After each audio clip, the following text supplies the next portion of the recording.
Bem-vindos de volta. Aqueles que estão na porta podem entrar e assinar o nome aí depois, não tem por que assinar agora. Em toda edição das jornadas, há sempre um esforço para mostrar para os alunos que matemática não se faz só dentro do departamento de matemática, né? Então, sempre há pelo menos uma palestra com gente que trabalha com matemática de uma maneira ou de outra, fora de departamento de matemática pura ou aplicada. E nessa edição, a palestra que nós vamos ter agora, da Cláudia e do Daniel, é o exemplo que nós temos para mostrar. Os dois trabalham com epidemiologia na Fiocruz, né, Fundação Oswaldo Cruz, da qual muitos de vocês já devem ter ouvido falar. E esse grupo de epidemiologia em particular tem uma orientação bastante matemática, usa modelos, e esses modelos são importantes no trabalho deles. Então, é uma maneira de mostrar algo que não sei se é sempre evidente na educação em matemática que a gente recebe no Brasil, que existe gente, bom, como eu já disse, né, gente fazendo matemática fora do departamento de matemática, mas não é só qualquer matemática, né? Em algum sentido, se faz matemática em qualquer lugar, né? O padeiro faz matemática também. Mas é matemática interessante que pode, inclusive, acabar atraindo alguns de vocês para outra área, né? Então, sem mais delongas, deixar Cláudio e Daniel falarem.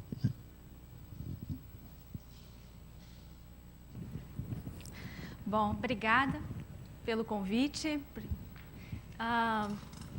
Bem, o que eu trouxe aqui foi uma introdução, né, uma breve introdução para quem sabe realmente seduzir alguns de vocês para essa área, né, da epidemiologia matemática, né, e que é o que nós temos feito já há alguns anos na Fundação Oswaldo Cruz.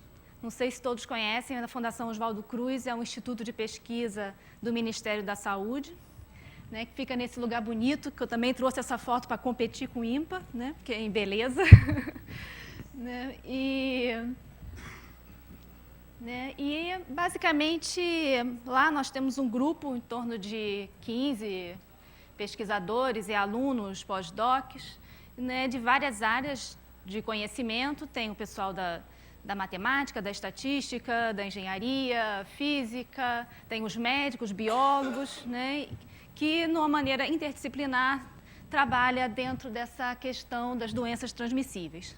E aqui, nesse momento, representando esse grupo, tem o Daniel Vilela, né, que é engenheiro e trabalha muito com esses modelos matemáticos, e tem o Marcelo Gomes, que é físico e também trabalha com essa modelagem, né. E o que eu vou fazer aqui em breves 15, 20 minutos é dar uma contextualização dessa área, da importância dessa área, não só academicamente, mas para o país, né? E depois passo a palavra para o Daniel, para ele se aprofundar mais em alguns problemas específicos que nós estamos trabalhando lá na Fiocruz. Bom, se vocês forem num site desse de busca de literatura, de bibliografia, né, de artigos científicos, e colocar lá modelos epidêmicos, né, que são modelos matemáticos de epidemias, vocês vão encontrar uma figura como essa. Tá? Existe realmente um crescimento, né, estupendo de produção nessa área de modelos matemáticos em epidemias, e isso vem apenas se expandindo mais e mais nos últimos anos, né? E eu não acredito que tenha ainda estabilizado em algum nível, né? Cada vez mais grupos no mundo, né, estão se interessando pelo uso da matemática, somente na área de sistemas dinâmicos, dentro dos problemas de epidemiologia, né, dentro do estudo de doenças em populações. E se a gente for pescar alguns dos artigos que estão aí nessa literatura, né, um deles é esse, só para ter uma ideia, né, do tipo de trabalho que tem, né, tem esse trabalho que é a linha, basicamente, do Marcelo, que está aqui. Quem quiser saber mais detalhes, é só falar com ele. Mas, basicamente, são estudos, por exemplo,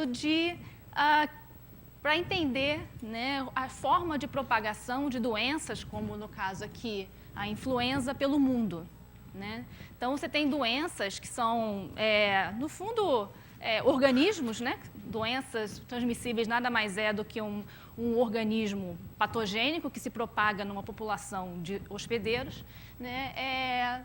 E essa propagação, ela é complexa, né? Ela envolve interações, envolve contatos, envolve um processo de contágio, e com fenômenos locais, fenômenos globais, né? E entender esses processos demanda um investimento em modelagem que é bastante interessante, né? Então, por exemplo, nesse estudo, né, o que é preciso fazer? É necessário, então, todo um trabalho de construção de modelos, né, que é segmentar a população, né, em compartimentos, né, de suscetíveis, infectados, expostos, recuperados, compartimentos relevantes para a transmissão, e depois estudar como é que esses diferentes subpopulações evoluem com o tempo em função das intervenções e em função da própria dinâmica intrínseca dos sistemas, né? Mais recentemente, né, encontra-se questões de interesse nacional, interesse internacional, por exemplo, como é a questão da ebola, né? A ebola todo mundo acompanha na mídia, é um problema que assusta, extremamente sério, né, e que demanda ações, né? Então, onde é que entra a modelagem? A modelagem entra tentando entender, a partir do que se conhece da dinâmica do sistema, da dinâmica de interação desse sistema, tentar gerar predições para o futuro e pensar em estratégias de intervenção, né? Então, esse aqui é um artigo recente, por exemplo, onde os autores construíram um modelo que é basicamente um sistema dinâmico com um conjunto de equações diferenciais aqui, né? Eles ajustam esse sistema a dados existentes para poder estimar os parâmetros do modelo e depois fazem análise de cenários, imaginando o que aconteceria se certa estratégia de intervenção fosse utilizada ou não utilizada, né? Então, esse é um dos principais usos desse tipo de abordagem, e esse tipo de uso é extremamente útil, e cada vez mais os órgãos de ação, né, as vigilâncias, procuram matemáticos, modeladores para opinar nessa atividade, né, que é cheia de incertezas, mas também exige muita capacidade analítica para poder conseguir gerar algum tipo de informação que seja útil.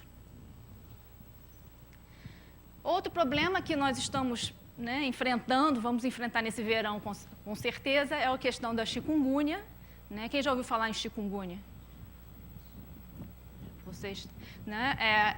Essa nova doença do verão de 2015, né, que é um vírus que é transmitido pelo Aedes aegypti, é tipo uma dengue, que o pessoal diz que é, né, a prima da dengue que está chegando, né, e que a gente gostaria de saber qual é a probabilidade que essa doença chegue em cada cidade do país e que se propague na população, né? A gente quer estimar a velocidade, quer estimar o impacto de estratégias de intervenção, né? Então, no caso dos modelos de doenças transmitidas por mosquitos, né, que é o caso da dengue, da chikungunya, é preciso modelar a dinâmica nos hospedeiros, que são as pessoas, e a dinâmica de transmissão do vírus nos mosquitos, né? Então, isso introduz um conjunto de modelos um pouco diferente, que envolve múltiplos hospedeiros, né? Introduz algumas complexidades.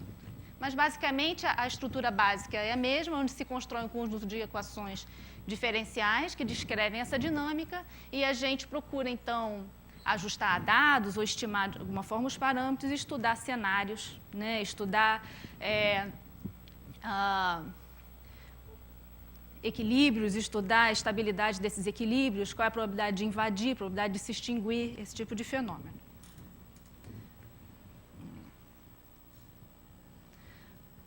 Mais classicamente, né, nós temos os estudos, por exemplo, de AIDS, né? Então, HIV é uma das doenças mais modeladas, né, porque justamente é uma doença bastante complexa, que envolve comportamentos complexos, diversificados, né? Envolve é uma doença crônica que tem vários estágios e cada um tem um tipo de transmissão diferente. Então, é uma doença bastante complexa que tem sido muito modelada, né? E aqui é um exemplo onde modelos de dinâmica de transmissão de HIV é utilizado para tentar entender o que levou, por exemplo, a essa redução de incidência, né, na África, em algumas regiões, no Zimbábue.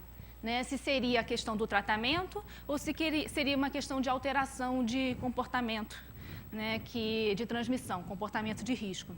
Então, a modelagem entra para testar hipóteses nesse caso.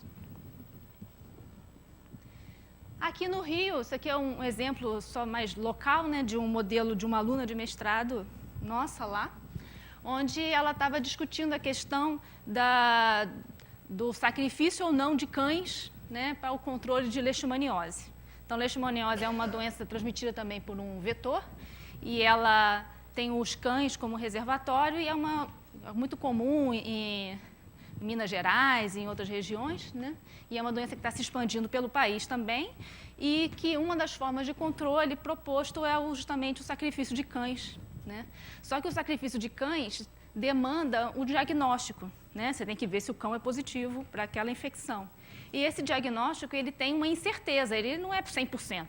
Então, ele tem um grau de incerteza.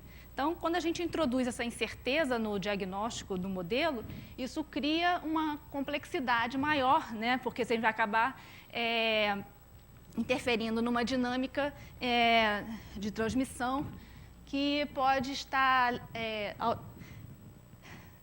não é, digamos, um controle ótimo, né? Porque a gente não tem toda a informação possível. Então, quanto de informação a gente precisa para realmente conseguir intervir de uma maneira ótima, né? O melhor custo-benefício. Tá? Então, esses são alguns exemplos dos problemas que vão surgindo nessa área. Né? Então, assim, de uma forma assim, bem simples, né? Esses modelos de dinâmica de transmissão de doenças, basicamente vão ser representações, obviamente, como qualquer modelo, uma representação de um processo de transmissão que vai envolver parasitas, hospedeiros, vetores, né? E que vão ser utilizados para buscar compreender esses processos, né? Tentar fazer predições e tentar pensar em estratégias de controle. Né? E esses modelos são extremamente populares para doenças transmissíveis apenas. Não que não tenha para doenças não transmissíveis, sei lá, existem modelos de hipertensão, de diabetes, modelos de outras naturezas, né? Mas modelos de doenças transmissíveis eles são especialmente interessantes matematicamente, né? E são importantes. Né? E por que esses modelos são importantes? Né, assim, um exemplo básico. Né? Vamos pensar numa doença não transmissível, como, por exemplo, a hipertensão. Tá? Ela não é transmissível, é uma coisa que depende só, um agravo que depende só do indivíduo. Né? Se nós, digamos que 10% das pessoas aqui viessem a desenvolver hipertensão ao longo da sua vida, né? Se eu hoje tenho um tratamento, né, uma vacina que consiga proteger metade, com 50% de chance, essa população, então o que eu espero que aconteça, né, daqui a alguns anos? Né? Se eu tenho algo que tem 50% de chance de proteger, obviamente eu espero que eu consiga proteger 50% das pessoas no final. Né? Então é basicamente um problema linear, não tem muita valor, né, digamos assim, matemático.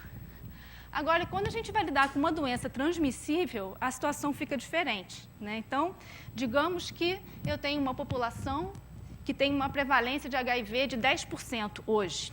Né? E eu dou um passo atrás, imagino que eu pudesse ter aplicado uma vacina nessa população que protegesse 50% dessa população. Né? Qual teria sido o impacto dessa vacina? Né? Se eu protejo 50% da população, né, o que eu espero que aconteça? Eu espero que o efeito dessa proteção, né, seja, na verdade, maior do que os tais 50% anteriormente ditos. E por que isso? Porque, por exemplo, se eu vacino uma pessoa, eu estou protegendo a pessoa, né, e estou protegendo os contatos dessas pessoas. Né? Então, a vacina de uma doença transmissível ela tem um impacto direto e um impacto indireto. E isso cria uma situação em que você tem que considerar os efeitos diretos e indiretos da sua ação, né, que são mais interessantes de serem modelados. Né. Várias doenças transmissíveis, então, a gente vai dizer que tem uma estrutura de acontecimentos dependentes, né, que o número de pessoas que vão sofrer o evento depende do número de pessoas que têm o evento atualmente. Né? Então, o número de novos casos depende de quantas pessoas tem agora.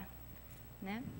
E isso cria uma situação de dependência, de feedback, que é justamente a não linearidade que torna esses sistemas interessantes e mais complexos.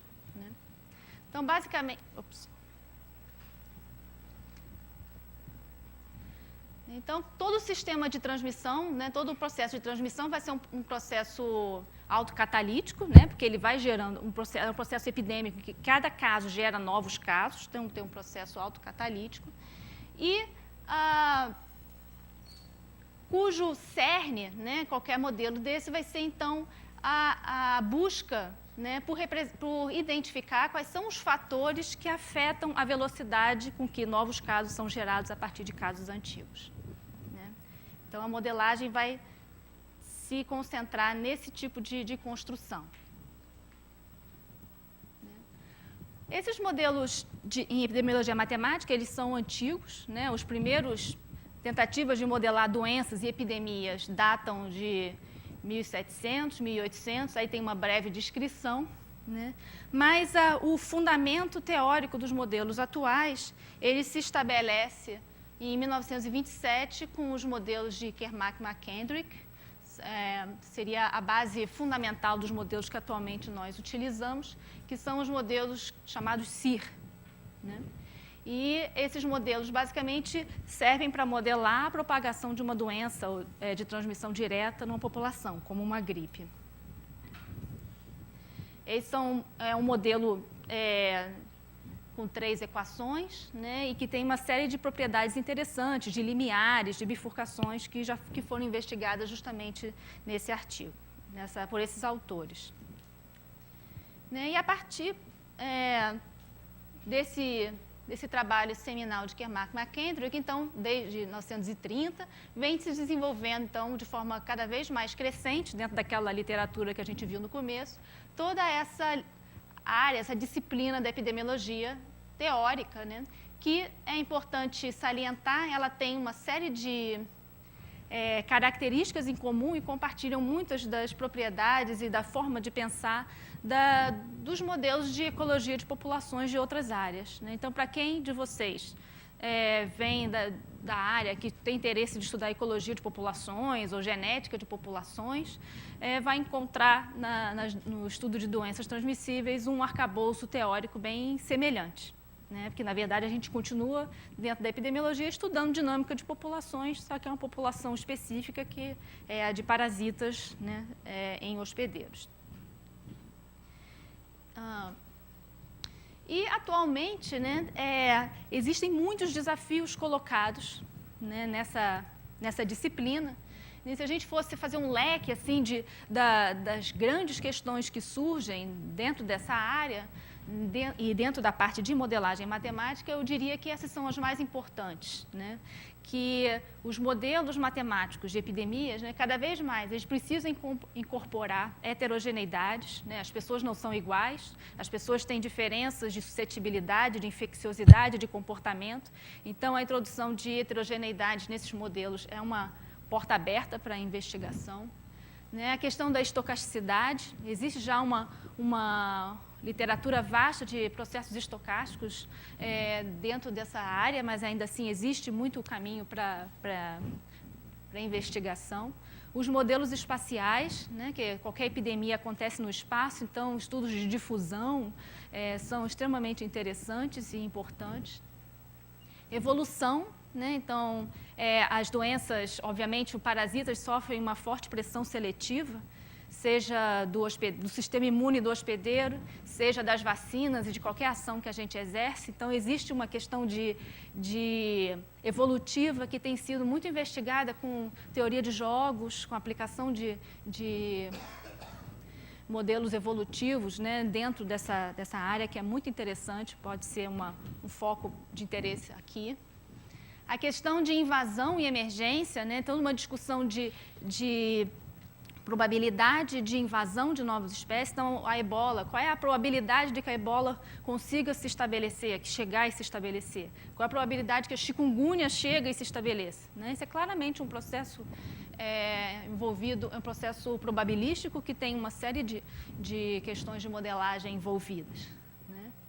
A questão de estratégias de controle, quer dizer, cada vez que a gente é deparado com uma situação dessa, de uma nova doença, a gente tem que discutir quais são os controles que a gente vai aplicar.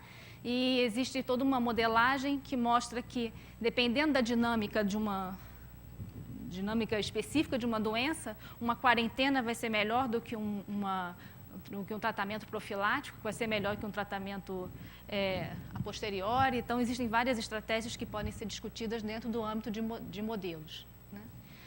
E além de outras formas de modelar, que não são só os modelos de equações diferenciais, né, mas como os modelos de autômatos celulares, modelos de agentes, modelos de redes que têm sido utilizados para entender melhor o processo de propagação de doenças.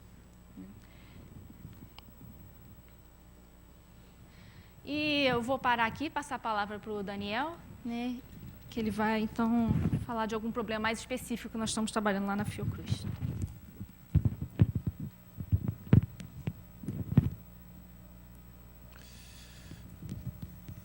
Bom, obrigado. Tá aí já, né? Então, obrigado pelo convite para estar aqui, é um prazer, né? Eu estava aqui lembrando da primeira vez que eu vim aqui no IMPA, eu participei da época de Olimpíada de Matemática, eu estava no 2º grau, nos meus 16, 17 anos. Eu lembro que eu estava com a perna engessada, eu desci essas escadas aqui de muleta, estava lembrando isso aqui. Então, a Cláudia apresentou, né, essas questões de modelos, e então a gente trouxe para cá essa questão das doenças transmissíveis, transmitidas por vetores. E aí agora eu entro num foco aqui que é bastante próximo da nossa realidade aqui, né, que é a dengue, né? Então tem muita coisa já feita, né, em relação à modelagem de dengue. E a gente está agora com essa estratégia de controle biológico. Então, o que é o controle biológico, né? A gente conhece bem o controle químico, né? Inseticida, remoção, controle mecânico, né? Remover criadouros, né? Lugares onde o mosquito coloca ovos, estabelece. Mas aí agora tem essa questão da Wolbachia, que é uma bactéria. Eu vou colocar um vídeo daqui a pouco para apresentar o que é isso, mas se a gente tiver uma maneira que a gente consiga controlar o vetor, isso é a parte de outras estratégias como vacina. A Cláudia acabou de falar de vacina também, né? E existe esforços nesse sentido para a dengue, mas ainda muito do esforço da dengue é em relação a monitorar e procurar controlar a população de mosquitos. Então entra um pouco da questão da dinâmica populacional que eu vou falar daqui a pouco. Mas a questão da Wolbachia é um projeto que a gente está trabalhando aqui no Rio de Janeiro, né, o pessoal da Fiocruz, lá na Ilha do Governador.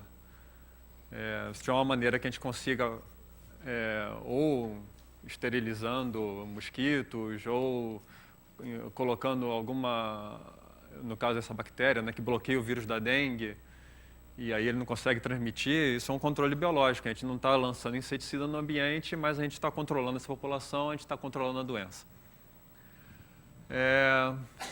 Eu tenho uma parte introdutória aqui, essa apresentação foi pegando de alguns lugares, mas eu vou apresentar um vídeo, então acho que muita coisa do que eu tenho aqui está no vídeo, né? Então, acho que a gente pode passar para o vídeo de uma vez, e eu entro com isso aqui. É um vídeo que foi feito pelo pessoal lá da Fiocruz e é bem legal. Pode lançar aí, por favor.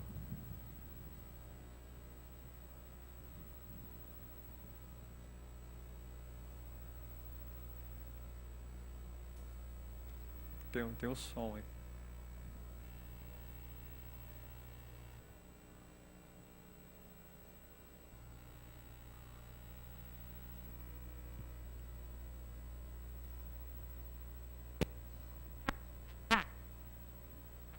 Anos, ele se espalhou do mundo, transmitindo o vírus para as pessoas. Nós estamos trabalhando em uma forma de impedir a dengue. Nosso método é uma bactéria que ocorre naturalmente, a Wolbachia. Ela vive dentro das células do inseto e passa de uma geração para outra pelos ovos do mosquito.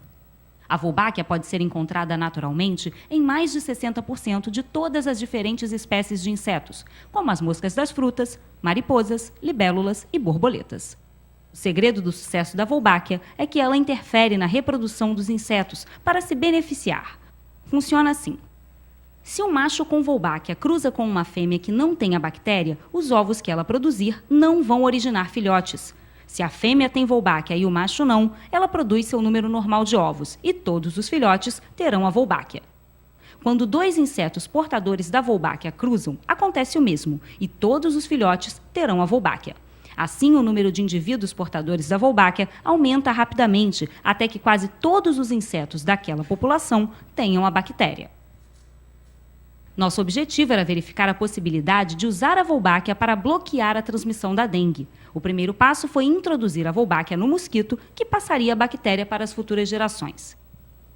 Com agulhas muito finas, nós retiramos a Wolbachia da mosca da fruta e a injetamos diretamente em ovos de Aedes aegypti. Depois de milhares de tentativas, finalmente nós conseguimos. Depois, nós pegamos os mosquitos com Wolbachia e os infectamos com o vírus da dengue e descobrimos algo muito animador.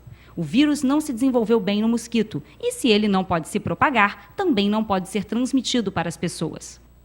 Nosso próximo passo foi construir gaiolas grandes e fechadas ao ar livre no nordeste da Austrália, onde colocamos mosquitos locais. Em seguida, nós introduzimos mosquitos com Wolbachia para ver se eles poderiam se espalhar entre a população da gaiola, e eles conseguiram. A etapa seguinte era testar o método em locais onde existem casos de dengue, mas, antes disso, precisávamos que o governo avaliasse a segurança do nosso método e aprovasse nossos testes. Em seguida, tivemos que conquistar o apoio e a aprovação das comunidades para liberar os mosquitos contendo Wolbachia. Com essas aprovações, começamos os primeiros testes de campo na Austrália em 2011. Os mosquitos com Wolbachia foram soltos uma vez por semana durante 10 semanas. E poucos meses depois, quase 100% dos mosquitos tinham Wolbachia. Agora, anos mais tarde, a situação permanece a mesma. A partir dos testes em andamento na Austrália e em países onde ocorre a dengue, estamos descobrindo qual a melhor forma de implantar a Wolbachia em cidades inteiras. Com o sucesso contínuo do método de controle pela Wolbachia, nós esperamos proteger a saúde dos 2,5 bilhões de pessoas que vivem em áreas de transmissão da dengue em todo o mundo. Obrigado. O mosquito Aedes aegypti é originário da África. Nos últimos Obrigado, né? Então, deu para... O pessoal aqui já escutou falar desse projeto, porque esses mosquitos já estão sendo soltos numa área restrita da Ilha do Governador. Isso já saiu no noticiário recentemente. Vocês já escutaram, né? Então, isso é algo que está em andamento, é algo que é a nossa realidade, né? Então, problemas que estão acontecendo mesmo. Então, deixa eu falar aqui, deixa eu ver. A primeira coisa, né, essa questão de que a Wolbachia altera a aptidão do mosquito, né? Então pode alterar tanto a capacidade de ovipor, né, quantos ovos o mosquito fêmea coloca, e também quanto que ele vive. Então, se ele viver menos, ele vai ter menos capacidade de transmitir a doença. Mas o que foi o fato mais interessante que depois atraiu mais atenção para esse tipo de controle foi o que se apresentou aqui no vídeo, que é a questão do bloqueio do vírus dengue mesmo, né? Então, o pessoal da Fiocruz estuda, né, em laboratório estuda a sobrevivência do mosquito. Isso entra depois na questão da modelagem, né, o quanto ele vive, na questão de dinâmica populacional, o quanto a Wolbachia é passada, se ela é passada 99%, 99,9% para a sua prole, né, o mosquito fêmea, vocês viram no vídeo, transmite isso para a sua prole, então isso acontece numa taxa bastante alta, isso também entra na modelagem. Então, tem esses estudos todos de laboratório e também de campo, né? Aí aqui é a página, né, que é o Eliminate Dengue, e tem uma página do projeto aqui no Brasil. E, bom, aí eu vou entrar na parte de dinâmica populacional. Então, esses modelos, como é um controle de uma população, acaba caindo bastante nessa questão de controle de dinâmica. Os modelos mais preliminares, iniciais, são esses de dinâmica populacional, né? Descreveu o crescimento populacional de uma espécie. Então, lá no início, o que você pensaria? Algo assim que é exponencial, né? Então, modelo aqui caso discreto, modelo geométrico, e pronto, é um modelo exponencial. Esse daqui tirado de um livro, né? Uma população de um tipo de pássaro. Então, esse modelo aqui, aí você procura ajustar isso para as curvas, né? Então, com essa taxa de crescimento, você procura encontrar. Mais um modelo mais realista, vamos dizer assim, para várias populações, você não imagina que isso vai crescer indefinidamente, né? Você iria para o infinito, e isso daí tende a ir para um patamar que é o que a gente chama de capacidade de suporte do sistema, que estaria ligado a tanto o nível de recursos, né, o quanto nutrientes que consegue encontrar naquele sistema, que é finito, competição entre os vários indivíduos, e isso tudo, esses efeitos entram, né?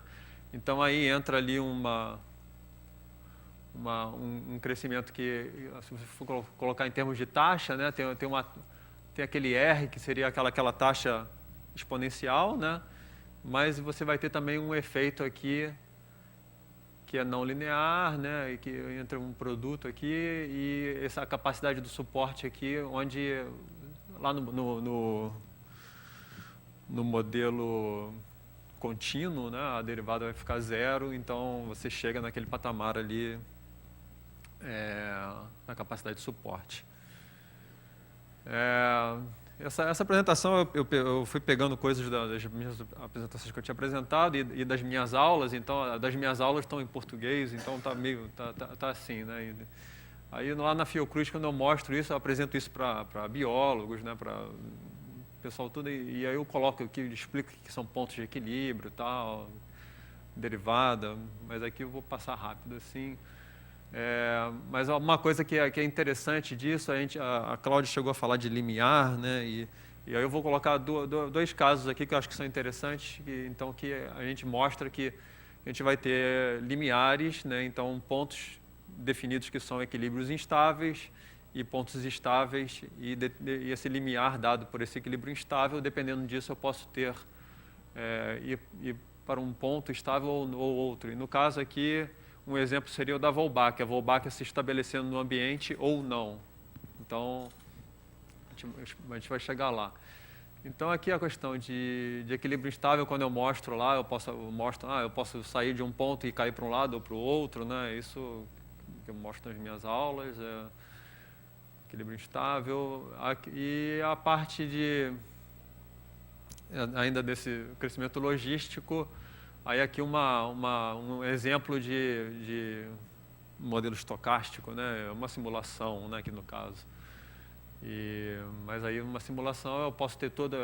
Aqui a gente consegue ver ainda aqui, se for pegar por uma média, né, aquele patamar da capacidade de suporte do sistema, mas como é um processo estocástico, eu posso cair em determinados casos, eu ir para uma extinção aqui, tem uma probabilidade disso aqui ir para zero, né? Uma probabilidade não nula. Então, a capacidade de suporte está ligada ao nível de recursos do sistema, é algo que tranquilo de entender, assim.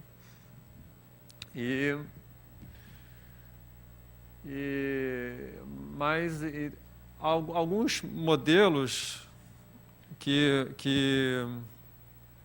pode acontecer de um número pequeno de indivíduos. Então, segundo o que eu apresentei, aquele crescimento exponencial, se são poucos, eles estão se reproduzindo. Se você pensar uma cultura de bactérias, né, com quantidade de nutrientes bastante grande, elas vão se reproduzir, uma se multiplica por duas, é fácil de ver, né, um crescimento geométrico aí. Mas determinadas populações, por exemplo, se for muitos poucos indivíduos, eles têm que encontrar indivíduos do outro sexo para poder acasalar, e talvez a probabilidade se reduz. Então, pode acontecer com esse efeito ali, né? Com poucos indivíduos, a taxa de crescimento pode ser pequena ou mesmo negativa, e a população pode, com poucos indivíduos, ela estaria fadada, né? Tenderia a se extinguir na localidade. Então, aí esse artigo aqui é bem tranquilo de ler, da Nature, do efeito ali. Eu coloco isso para os alunos, coloca diversos grupos, né, de espécies, artrópodos, aquáticos invertebrados, mamíferos, pássaros, e quais são as principais limitações, né? Eu falei a questão de acasalamento, né, encontrar indivíduos do outro sexo. Isso, em geral, é a principal razão para ter isso do efeito ali. Aí a forma de modelar isso, o efeito ali, o que eu tinha antes lá, o crescimento logístico, o crescimento exponencial tinha apenas isso daqui, né? A derivada é dada por uma taxa que é proporcional ao tamanho da população. Quando eu tenho crescimento logístico, eu vou ter isso aqui, mais o produto com mais esse fator aqui, né? Em relação à capacidade de suporte. E aí o efeito ali, eu vou ter um valor aqui, A, que vai me determinar... Tem até essa questão do efeito ali forte e fraco, né? O forte quando existe uma taxa de crescimento negativa, né? Aqui, se o tamanho da população for abaixo do A, claramente eu tenho uma taxa de crescimento negativa, e é o caso que eu falei, né? A população estaria fadada a cair e se extinguir. No caso aqui, um modelo determinístico, né? Então, aí os exemplos aqui eu coloquei crescendo, né, até aquele patamar lá, uma dinâmica similar, só que aqui, no caso aqui, eu tenho que lembrar lá quanto era o valor de A, mas aqui abaixo, e aí a população tende a se extinguir. Então, esses são exemplos de modelos de crescimento populacional, dinâmica populacional, tá? Aqui é o caso da taxa, é aquilo lá mostrando que esses pontos aqui eu tenho a derivada negativa, tá? Aqui eu estou colocando a taxa. Bom, então o que acontece? Quando eu tenho, nesse caso aqui, eu tenho um limiar desse tipo, né, que a gente está falando. Se eu tiver abaixo daquele valor de A, a população estiver abaixo daquele valor, eu vou tender a caminhar para esse lado aqui, que seria o tamanho da população zero, a população se extingue. E se eu estiver acima disso, eu vou caminhar para um patamar que é aquele da capacidade de suporte do sistema. E aí agora eu pego e engato para o problema da Wolbachia. Aqui os modelos lá do Turelli, né, um biólogo que cai bastante por essa vertente, modelos bastante interessantes. Mas ele já começou a modelar isso mesmo no caso de moscas drosófilas. Problema, naquela época não era nem a preocupação de dengue, mas... então, aqui tem alguns efeitos que a gente tinha falado daquilo da aptidão, né? Então, a fecundidade, quantos ovos a fêmea coloca em relação à fêmea que não tem a Wolbachia. Então, isso é uma fecundidade relativa, uma fração, tá? Uma fração F.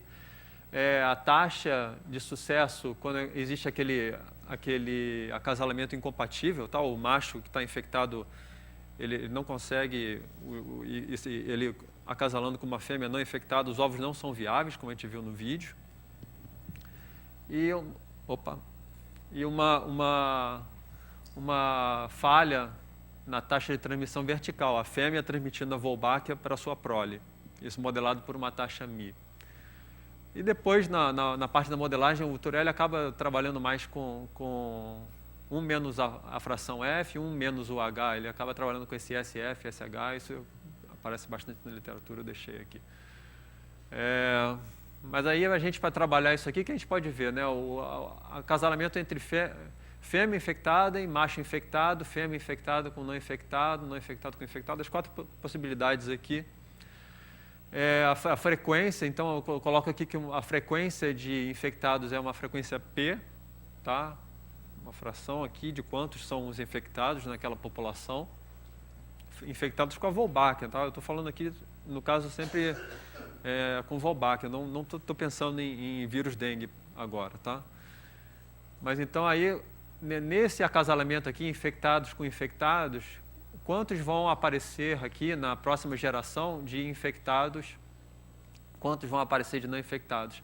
Aí eu trabalho aquelas taxas lá, qual a fração que elas colocam de ovos, né, para gerar os infectados, aquela taxa de sucesso na transmissão vertical, então aqui eu vou ter 1 menos μ, no caso aqui a taxa era de falha, né, então por isso que é 1 menos μ. E aqui, eu vou construindo isso daqui. Aqui nesse meio aqui, é o caso de incompatibilidade, né? O macho infectado com fêmea não infectada, os ovos não são viáveis, e isso aqui, então, é o caso que a gente pode observar, assim, mesmo qualitativamente, né, a gente pensando, existe tanto a parte da longevidade, né, a sobrevivência do mosquito, que com a Wolbachia ele sobrevive por menos tempo, a questão da incompatibilidade, então a questão da sobrevivência é negativa, mas a questão da incompatibilidade e da transmissão vertical são positivos, né, para a população com Wolbachia. Então, estudar uma população com Wolbachia, uma população com Wolbachia, quem é que ganha, né? E a gente vai ver que entra naquele caso lá daquele limiar que eu posso caminhar ou para um lado para se extinguir a população com Wolbachia ou para o outro. Então, a partir disso daqui, né, só colocando aqui a próxima geração, as frequências, né, se eu já for colocar aqui, esse P ao quadrado, P vezes Q aqui é 1 menos P, tá? Eu já escrevo aqui P, 1 menos P, isso daqui seriam as frequências, as frequências parciais de cada um desse daqui. Aí eu somo. Depois que eu somo isso daqui, então isso aqui seria o total na próxima geração de infectados, em termos de frequência, né? E aí eu vou pegar isso daqui, e se eu pegar o total, né? Se eu pegar isso daqui, aí aquele termo anterior, colocar lá no meu numerador, para calcular de uma forma recursiva qual vai ser na próxima geração a frequência de infectados com Wolbachia. Então aqui pronto, eu escrevi o P em T mais 1, né? O T seria a minha geração aqui, pensando em gerações, né? Em relação ao que eu tinha na geração anterior. Então aí agora vocês vão ver aqui, se eu pensar isso daqui num tempo bastante grande, eu vou caminhar para 1P, e aí se eu trabalhar isso aqui algebricamente, vocês vão ver aqui que eu vou ter lá o P igual a 0 e depois mais um fator aqui dado por essa, que eu vou resolver uma equação quadrática simples, né? Então, vou ter o P igual a 0 e as minhas raízes dessa equação quadrática, que são P igual a 1, ou esse SF, essa razão SF, SH, né? Essa razão aqui, que no caso isso aqui vai ser o meu ponto de equilíbrio instável, é o meu limiar. Então, eu cheguei aqui num limiar que é aquele que vai definir se a população com Wolbachia vai se estabelecer ou não no ambiente. Se for abaixo disso, eu vou caminhar para ter uma população não infectada, então a frequência aqui vai ser 0. Acima disso, a população infectada vai se estabelecer, vai chegar a 100%. mostrando aqui que nem aquele que eu tinha antes, né? Eu, no caso aqui, os limiares, essa razão SF e SH. Assim, agora, voltando um pouco mais para a questão de realidade, né, do que o pessoal faz trabalho de campo, e aí, no caso, essas frequências, né, quando eu falo de frequência, eu preciso saber quantos mosquitos com Wolbachia, eles estão lançando lá, mas quantos mosquitos com Wolbachia tem ali, né? Eu preciso, de alguma forma, estimar isso, e aí a gente trabalha também com esses modelos para procurar estimar o tamanho da população, dado o número que é capturado em armadilhas. Essa parte eu vou passar um pouco rápido, mas é só para dizer que existem modelos estatísticos para poder trabalhar, saber, né, quanto que eu tenho ali no ambiente, e isso vai entrar depois aqui que eu vou mostrar. Então, isso daqui são os métodos que a gente usa, né, de capturar mosquitos em armadilhas e procurar estimar a partir daí. E aqui o mapa lá aqui é a Ilha do Governador, né? Aqui uma área que a gente faz estudo, mas não é essa área da Wolbachia. Isso daqui é porque é um outro tipo de estudo que a gente faz. A área da Wolbachia está mais próxima do aeroporto, da Tubiacanga. Aqui, esses trabalhos de estimação, procurar estimar o tamanho da população nesses locais. E aqui é um caso que a gente estimou em vários locais, tamanho de população, e aí eu vou usar isso daqui como minha capacidade de suporte do ambiente. Eu vou colocar isso em umas equações que estão aqui, que são bastante baseadas no que eu mostrei lá atrás, naquelas equações de dinâmica populacional. Aqui que vai entrar aquela capacidade de suporte do sistema, né, do ambiente. Aqui é um sistema de equações diferenciais, né, e esse I aqui são os infectados com Wolbachia e o U, a população de não infectados com Wolbachia. E aí, no caso, existe uma interação, né? Então, aqui tem esses termos aqui, o tamanho total da população, aí aqui vai entrar essa interação entre um com o outro. Tem esses parâmetros aqui que vão determinar a taxa de transmissão vertical, a taxa de oviposição e a taxa de quantos chegam a adultos, né? Os parâmetros F e V aqui vão embutir dentro deles lá a incompatibilidade citoplasmática, aquela capacidade aquela falha, né, do macho em não, quando ele está infectado e a fêmea não infectada em gerar prole. E aí, essa que é a dinâmica que a gente vai apresentar logo aqui em seguida, né? Então, aí, assim, alguns trabalhos de simulação numérica com os dados, usando dados tanto de laboratório, que a gente procura estimar, aqui estimando a capacidade de suporte do sistema, por aqueles dados que eu mostrei antes, né? Mas usando também parâmetros de sobrevivência do mosquito por experimentos de laboratório, tá? Colocar o mosquito em laboratório e ver quanto ele sobrevive, quanto ele passa Wolbachia para sua prole, quanto de incompatibilidade citoplasmática acontece. Então, usando esses parâmetros todos, aí, assim, aqui as curvas sólidas são os mosquitos com Wolbachia, as curvas tracejadas são sem Wolbachia. Então, imaginando que lá num lugar eu estou soltando mosquitos, já tem um certo nível que está próximo desse nível aqui de capacidade de suporte do sistema. Se eu solto uma certa quantidade muito pequena, isso aqui não é suficiente. Esses mosquitos com Wolbachia vão cair para um número 0. Aqui também não. Mas já a partir de um certo valor eu já excedi aquele limiar e aí a população, mesmo caindo por um tempo por causa dessa competição aqui, essa capacidade de suporte, mesmo caindo por um tempo, depois ela consegue subir e se manter. Tá? Aí, com base nisso, dá para mexer, estudar transmissão vertical com diferentes taxas. Aqui é um caso que eu coloquei um custo, eu tinha colocado antes 10%, né? O mosquito com Wolbachia sobrevive, tem uma taxa de mortalidade 10% maior, e aqui no caso 33%, é bem maior. Então, o efeito é bastante... A gente sente bastante aqui, porque mesmo umas taxas bem altas, o mosquito não se fixa, né? O mosquito com Wolbachia não se fixaria. Eu teria que colocar umas doses muito altas, lançar muitos mosquitos.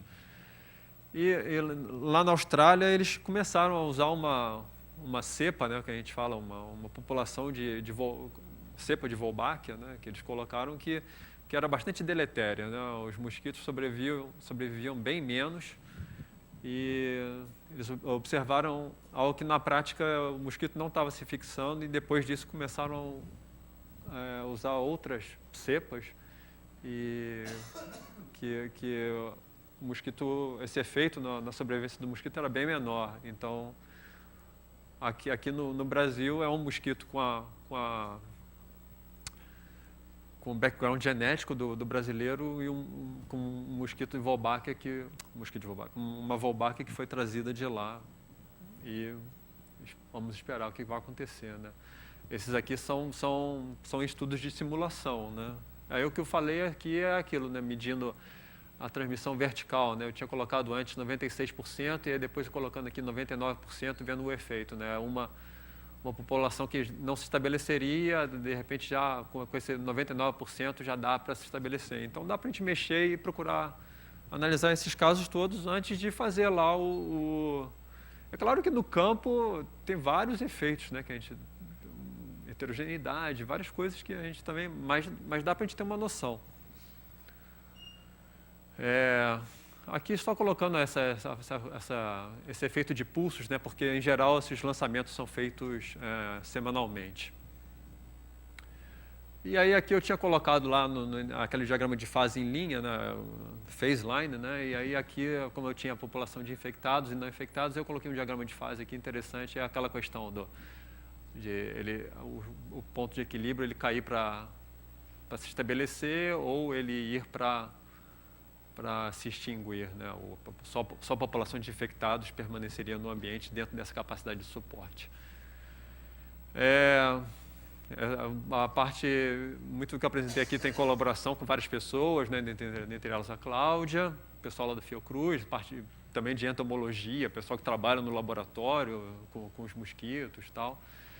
E assim, como essa palestra de divulgação, né? Eu até trouxe para cá essa parte aqui, iniciação científica, né? Então, o que eu particularmente tenho bastante interesse em trabalhar com alunos, né? A competição entre espécies, modelos desse tipo. E a parte de dinâmica evolutiva e análise genética eu tenho estudado bastante ultimamente, e eu também tenho interesse, tá? É uma parte que eu tenho estudado bastante e eu submeti um projeto ontem, então eu estou envolvido nisso. Então, quer dizer, se alguém tiver interesse em conversar, o que for, colaboração, o que for, pode me procurar. Pode me procurar e também, assim, a gente, ainda como divulgação, né, pode procurar também meus colegas do ProCC. ProCC é o Programa de Computação Científica lá dentro lá da Fiocruz, né, eu, a Cláudia, Marcelo, todos estamos lá. E é um programa interdisciplinar, né? Eu trabalho nessa interface aí, matemática, biologia, estatística, computação, colocar tudo isso junto assim e por esses temas aplicados. Então a gente tem esse caráter interdisciplinar e é transversal na instituição, na Fiocruz. A Fiocruz é um pouco, para vocês entenderem, tem vários programas de pós-graduação. Então, assim, além de outros, né, mas basicamente a gente está bastante envolvido, o pessoal lá do ProCC, com o programa de epidemiologia e programa de biologia computacional e sistemas.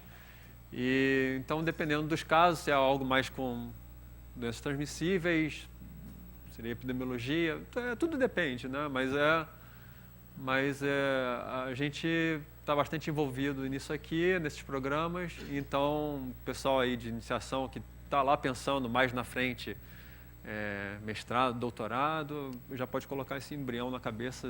Se quiser trabalhar em alguma coisa aplicada, nós estamos aí, tem bastante coisa para fazer. Podem procurar lá na página os meus colegas também, as outras pessoas, ver o que as pessoas estão trabalhando. Então é isso, pessoal. Obrigado.